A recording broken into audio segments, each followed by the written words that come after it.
Hi guys, it's Steffi from the Novelty Corner and welcome back to my channel and welcome to another Books Beside My Bed video. For those of you who are new here, I film one of these every week where I recap the last 7 days worth of reading, and for those of you who are very familiar with the series, welcome back. This is my reading week from the 11th to the 17th of August. I basically just read this week. I haven't really been watching anything, but I did finally book my tickets for things for the Melbourne Writers Festival, which is coming up in the next couple of weeks. I will be going to a whole stack of events on the 8th, I think, of September, which is the romance day. And since I've been reading quite a few romance books, I thought that would be something interesting to try. I actually can't get to the YA day because it's Father's Day and my family has plans, which is inconvenient, but I also love my family, so I should spend the day with my dad. This week I read 7 books. 6 of them were adult books, 1 was a YA book. There was 1 novella, 1 anthology style book, 4 novels and 1 tome. I read a total of 2,528 pages and my yearly reading total is up to 234 books. The first book that I read this week was Song Spirals, which is a collection of stories from the gay group of women. It is a 2019 release from Allen & Unwin. I gave it 4 out of 5 stars. I requested this as a review copy from Allen & Unwin because I'm very interested in reading more Indigenous literature and non-fiction and all sorts of things. So this was something that I was very, very much anticipating, and I'm glad that I have finally read it. The subtitle is Sharing Women's Wisdom of Country Through Stories. It is collectively written by 7 different women, 5 of whom are Indigenous. And the reality is this is going to be very hard for me to describe because it's something that I think I'm going to have to come back to and read again. Not because I didn't understand it the first time, but because I don't think I understood it on the level that it was intended to be understood, because this is really delving deep into Indigenous culture and the stories that form the culture. And it's deeply fascinating. These are the transcribed stories of these particular women from their family group. So there are differences between different groups, and I think that's where it makes it wonderfully complex and wonderfully engaging. They relate to country, and I found it just utterly beautiful and very, very interesting. And these are not stories that I have heard before. We tend to traditionally hear the Dreamtime stories, but this is something a little bit different, and it was just wonderful. There are some photos and some artwork and bits and pieces thrown through it, as well as lots of the native language, which I really enjoyed. I also tied this into the Newts Readathon. I read this for the Arithmancy Acceptable Levels, which was to read a book that ends on an even page. Then I read Wolf Rain by Nalini Singh, which was a 2018 release from Gallant, and I gave it 4.5 out of 5 stars. It is book 18 in the Psy-Changeling series. Because I have read this book, I have also now officially caught up on all the Psy-Changeling books, and I'm deeply devastated that I don't have another one to go on to after reading this because I really, really adored it. In this book, we return to the Snowdancer clan, which is the wolves on the west coast of the US, and we are following Alexei, who is one of the Snowdancer lieutenants, and he's a bit of a lone wolf. He believes that his family is cursed. It sort of makes him a little bit of an outsider. It's a self-imposed sort of exile where he spends a lot of time on his own until he ends up rescuing a Psy who is trapped in an underground sort of holding cell somewhere on the Snowdancer territory, and discovers that she is an empath, and empaths are in quite high demand because of everything that's happening in the Psy-Net. Her name is Memory, and eventually they begin to sort of warily trust one another. Memory is not like the other Psy. She has spent a lot of time away from them and disconnected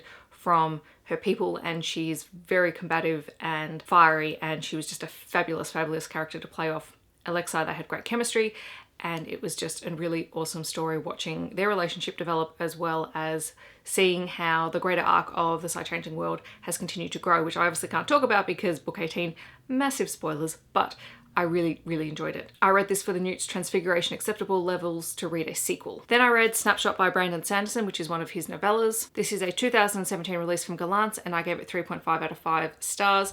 This is a futuristic world where our 2 main characters, Anthony Davis and Chaz, are sent into a virtual reality representation or recreation of our world.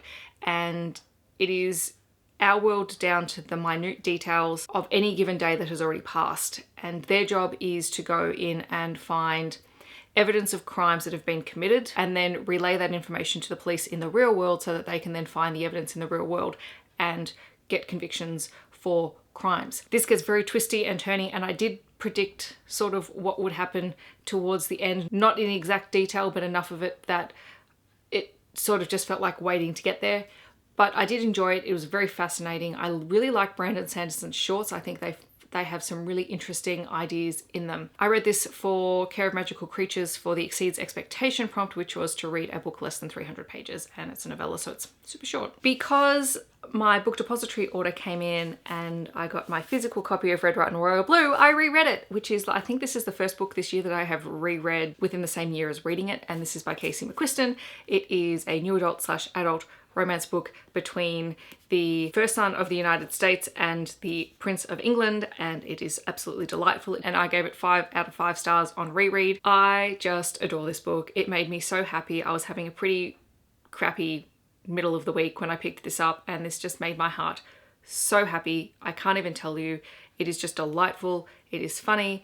It is romantic. It is sexy. So if you are not into adult romance, maybe not the book for you, but I absolutely adored it. I ended up throwing this into the Newts Readathon for the Arithmancy Exceeds Expectations prompt, which was to read a standalone book. Then I read the first 2 books in the Acadia Bell urban fantasy paranormal romance book series by Jen Bennett. The first one is Kindling the Moon and then Summoning the Night. These were published in 2011 and 2012 respectively, and I gave both of them 4 out of 5 stars. Kindling the Moon I read for the Arithmancy Outstanding Challenge, which was to read a book more than 300 pages long. Summoning the Moon I read for the Arithmancy Exceeds Expectations Challenge, which was to read a book set in the past tense. At least part of this book was set in the past tense, so I'm taking it. In the first book we are introduced to the world, which is our world but with magic, and Arcadia Bell, or Katie as she is known, is a magician and bartender, and she has bought into she's bought into a business with her best friend from high school, and they run sort of this tiki bar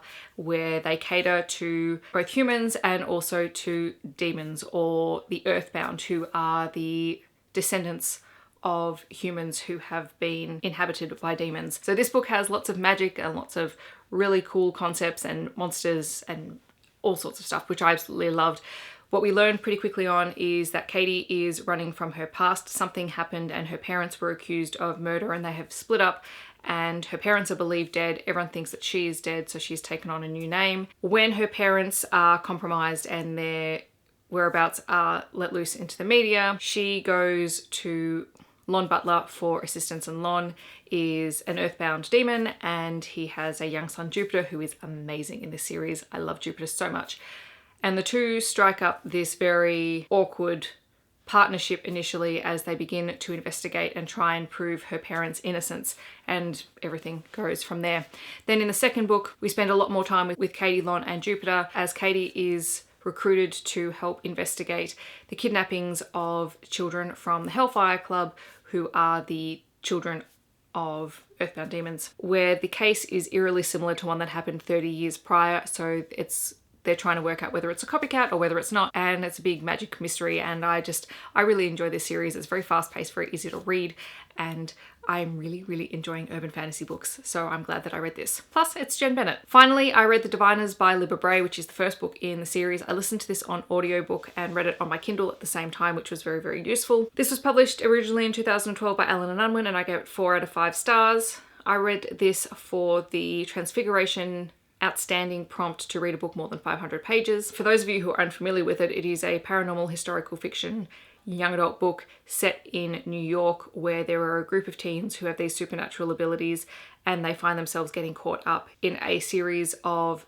murders that have a really sinister supernatural feel to it. And the whole book is very creepy, and I did not sleep very well after reading it, I will tell you that. It has one of the creepiest ghosts and one of the creepiest haunted houses I have ever read about, and I am very eager to continue with the series, so I'm looking forward to that immensely. So those are all the books that I have read in the last 7 days. I'm very pleased with my reading.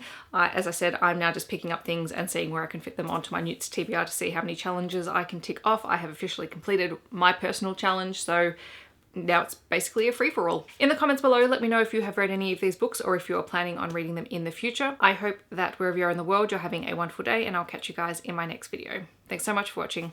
Bye guys.